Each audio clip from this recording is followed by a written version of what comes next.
बोलना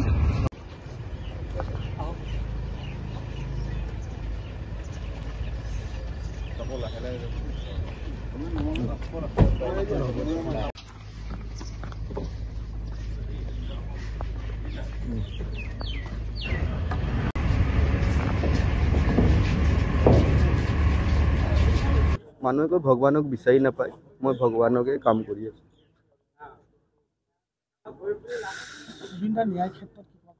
ন্যায় ক্ষেত্ৰত মানে ভিডিঅ' বিলাক কিয় ওলোৱা নাই আৰু বাকী বিলাক তাৰ মানুহবিলাকে কি কৰি আছে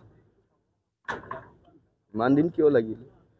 আজি 40টা দিন হ'ল মোৰ দাদাৰ ন্যায় কিয় পোৱা নাই এতিয়ালৈকে আৰু কিমান দিন লাগিব আৰু আজি বিসৰ্জন থলীৰ পৰা কি ক'ব আপুনি চৰকাৰখনক চৰকাৰখনক এটাই অনুৰোধ কৰোঁ যে মোৰ দাদাৰ অতি সোনকালে ন্যায় লাগে